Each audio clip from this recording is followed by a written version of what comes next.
우리는 예수님을 믿고 하나님의 자녀로 백성으로 이 땅에 살아가면서 어쩌면 가장 자주 던지는 질문 중에 하나가 이것이 아닐까라고 생각해 봅니다. 무엇이 하나님의 뜻인가? 우리는 인생의 중요한 길에 놓일 때마다 이 질문을 하는 것 같습니다. 과연 무엇이 하나님의 뜻이란 말이냐? 어떤 직장을 선택해야 되는가? 어떤 사람과 결혼해야 되는가? 아니면 어느 지역으로 이사를 해야 되는가? 우리는 결정을 내리기 전에 하나님의 정확한 계획을 알고 싶어 합니다. 그러면서 잘못된 결정을 내리면 안 된다라고 하는 이 불안과 두려움이 있는 것이죠. 하나님께서 원하시는 길은 A인데 내가 혹시라도 B를 선택해서 잘못되는 것이 아닌가라고 생각을 합니다. 그런데 여기서 우리가 짚고 가야 될 것이 있습니다. 전제가 잘못됐다라고 하는 것이죠. 우리 하나님은 A라고 하는 계획만 갖고 계시지 않습니다. 하나님의 계획은 미로처럼 맞는 단 하나의 길을 찾는 것이 아니라 매일매일 삶 속에서 주님과 동행하며 걸어가는 길이라는 거예요.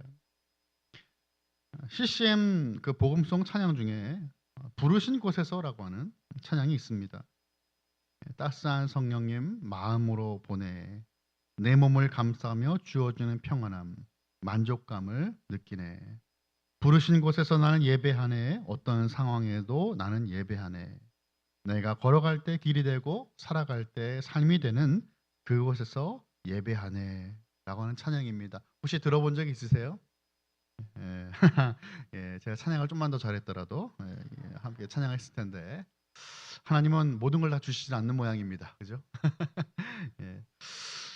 이 걸어갈 때 길이 되고 살아갈 때 삶이 되는 그곳에서 예배하네라고 하는 찬양의 가사가 말이죠. 처음에는 그 찬양을 딱 듣고 너무 좋은 찬양이다 해서 이게 많이 들었는데 처음에는 이 의미가 그렇게 크게 와닿지가 않았습니다.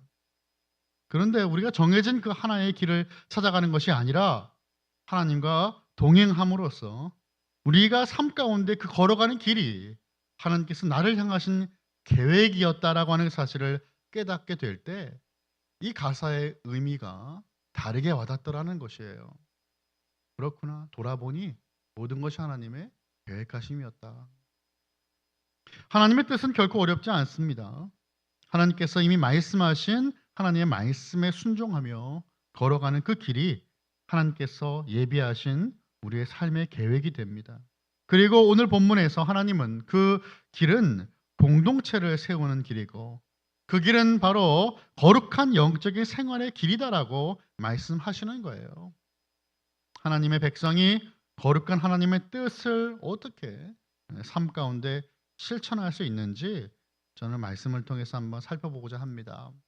첫 번째, 우리 한번 띄워주시면요. 우리 한번 큰 목소리로 읽어보겠습니다. 시작. 목소리가 작습니다. 다시 한번 읽어보겠습니다. 시작. 제가 차마 제 입으로는 읽지를 못하겠어서 여러분들께 부탁을 드렸어요. 공동체를 사랑하라는 말씀 가운데 첫 번째는 목회자를 사랑하라라고 말씀하십니다. 물론 이것은 제 말이 아니고 성경에 있는 말씀이에요. 데살로니가 교회는 그 어느 때보다 더욱 지도자들의 리더십에 대한 그 굳건한 이 확립이 중요한 시기였습니다.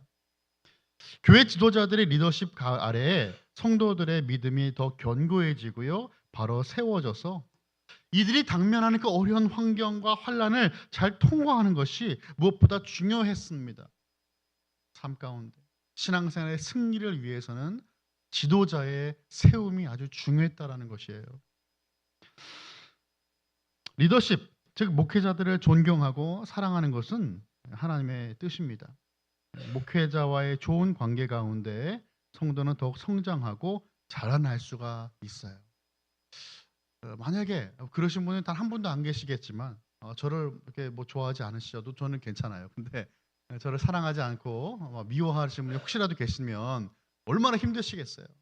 제가 하는 설교 내내 얼마나 마음이 힘드시겠냐고요. 그래서 우리는 이 좋은 관계 속에서 하나님 말씀을 받아야 되고 이것이 저 목사의 말이 아니고 하나님의 말씀이구나라고 믿을 때 우리의 삶에는 변화가 일어나는 것이에요. 이게 바로 능력의 말씀에 임하게 되는, 능력의 하나님의 말씀이 임하게 되는 모습입니다. 12절의 말씀 한번 같이 읽어볼까요? 12절입니다. 시작. 형제들아 우리가 너희에게 구하노니 너희 가운데서 수고하고 주 안에서 너희를 다스리며 권하는 자들을 너희가 알고. 아멘. 사도 바울은요, 이 성도들에게 그들의 영적인 지도자들에 대한 존경과 사랑, 감사를 표현하면서 이들을 서포트하라, 지지하라라고 말씀을 하고 있어요.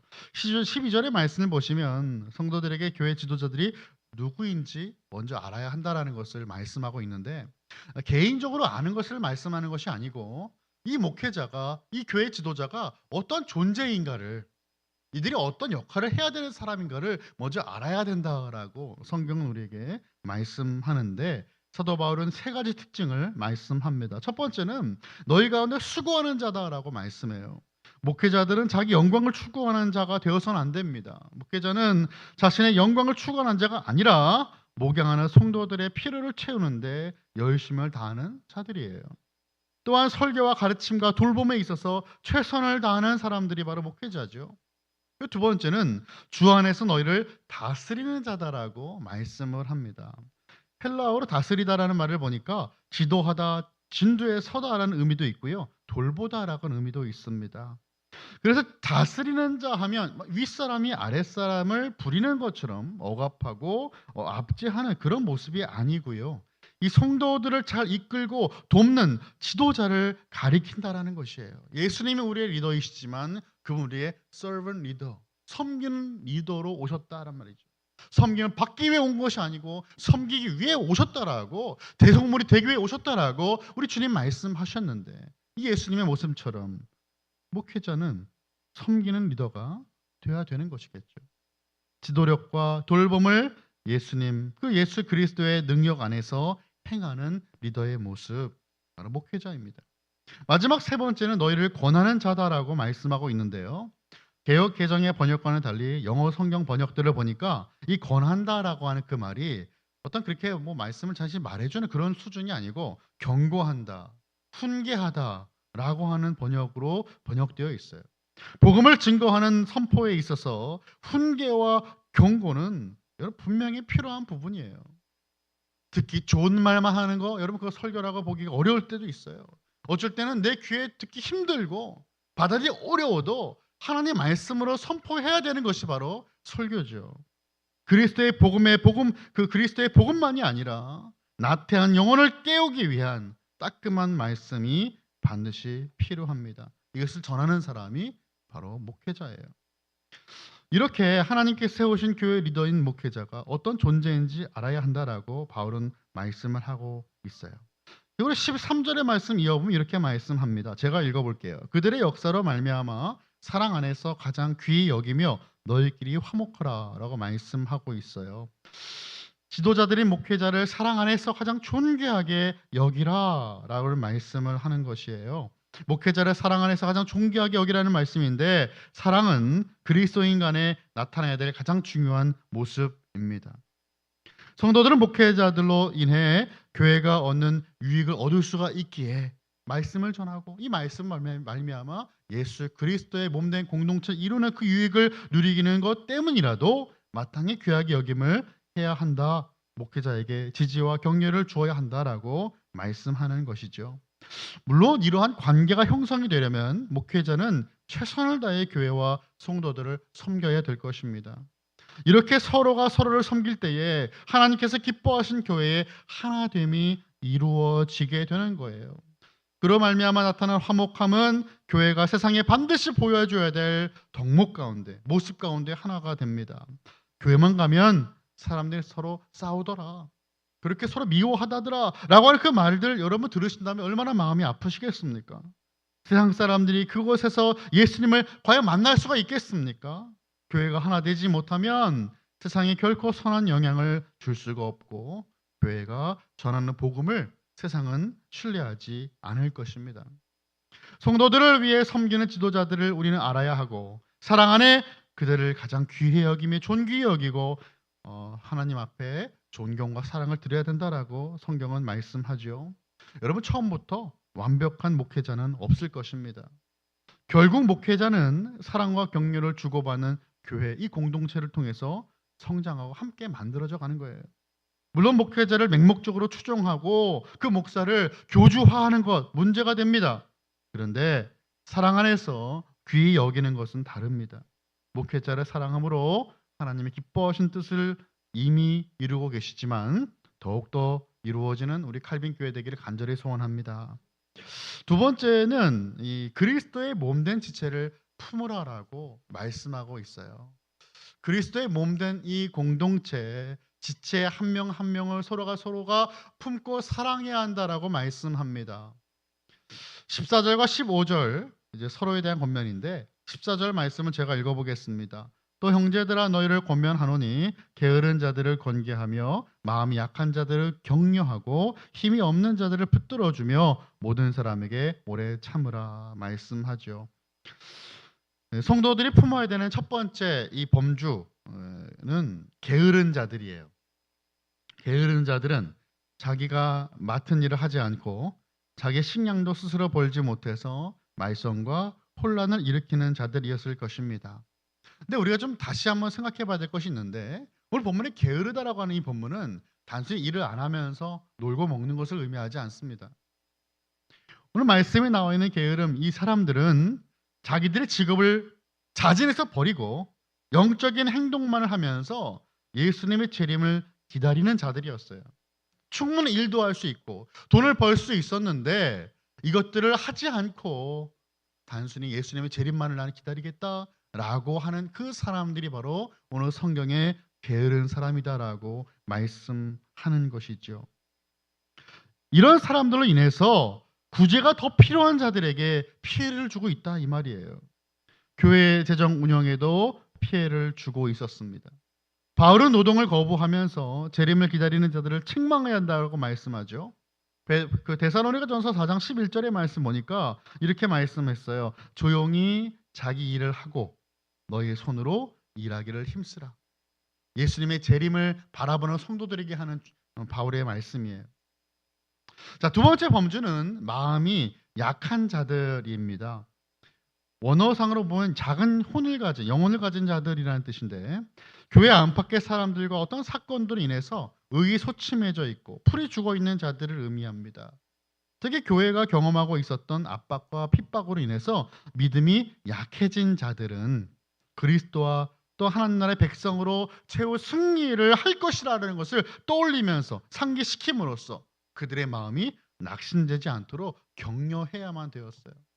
믿음이 연약한 자들을 서로가 세워야 되겠죠.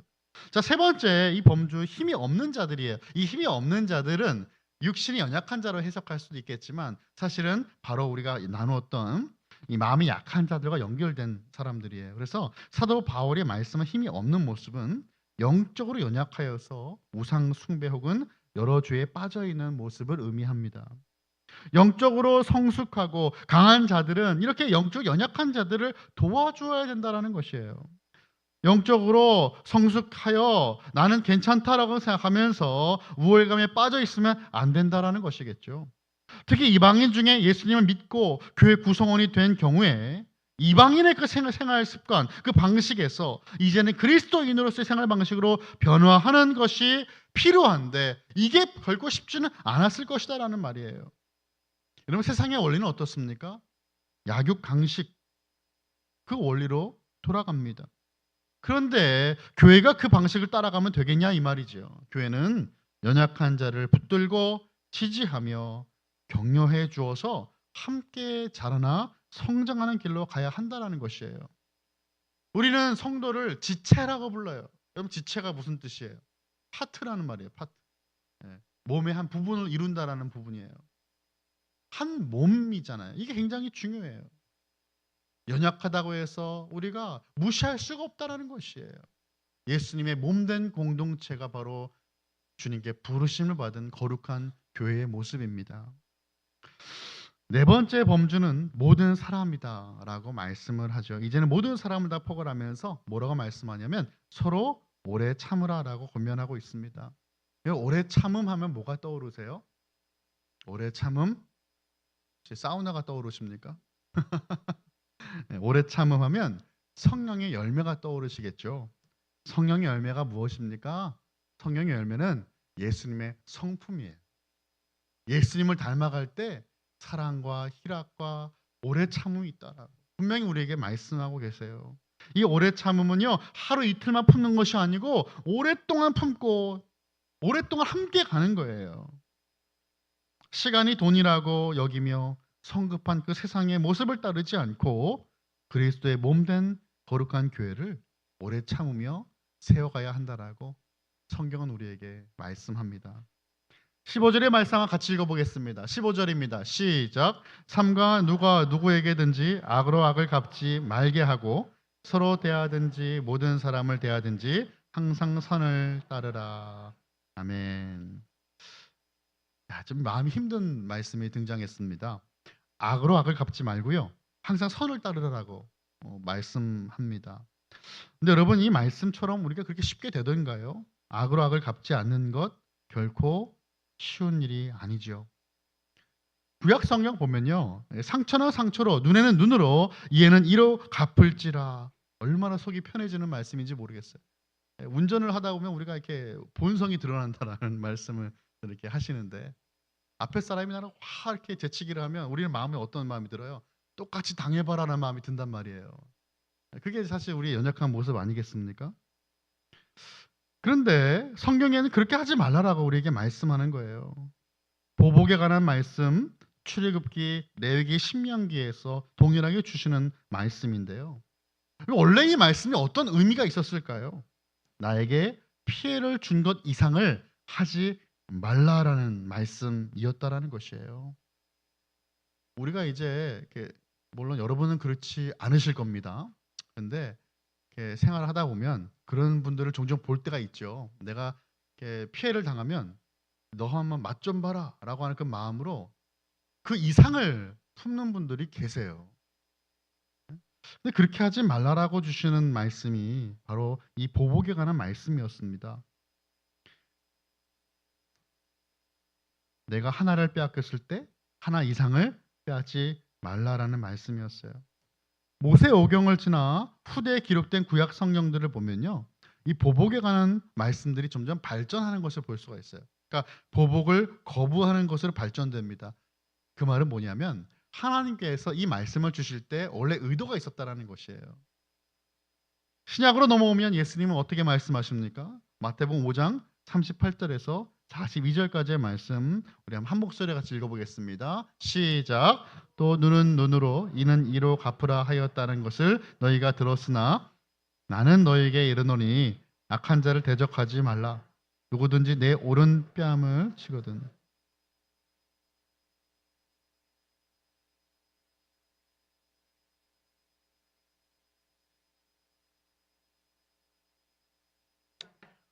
그 사람과 심리를 동행하고 내게 구하는 자에게 주며 내게 꾸고자 하는 자에게 거절하지 말라. 아멘. 예수님께서 말씀하시는 것은요, 악한 자를 내가 친히 대적하지 말라라고 말씀하시는 거예요. 우리가 이 세상을 살아가면서 하나님의 공의를 세우는 과정에서 이 개인의 감정으로 인한 보복이 일어날 때가 있다는 말입니다. 그런데 예수님은 그 보복을, 개인의 보복을, 그 악순환을 끊어라라고 말씀하시는 겁니다. 우리는 선을 따라야 되는 것이겠죠. 선으로 악을 이기는 겁니다. 심판은 누가 하십니까? 하나님이 하시는 거예요. 하나님께 맡기고 우리는 악한 길을 따라가지 말라라고 주님은 우리에게 말씀을 하시는 것이죠.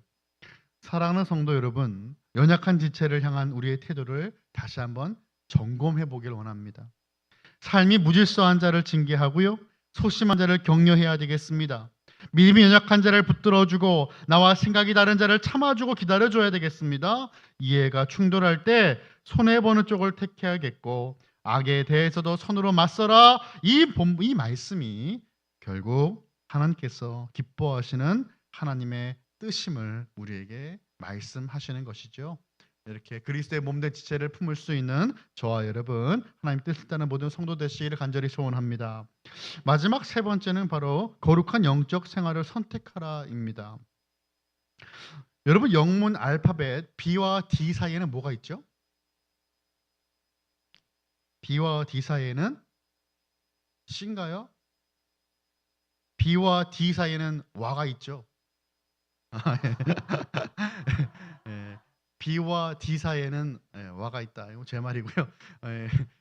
B와 D 사이에는 C가 있습니다. 노벨 문학상 수상자인 장폴 사르트르는 그의 저서 실존주의는 휴머니즘이다라는 책에서 인생은 B와 D 사이에 있는 C다라는 말을 남겼습니다. B는 뭐죠? birth, 출생이고요. D는 death, 죽음을 의미합니다. 그러면 C는 뭘까요?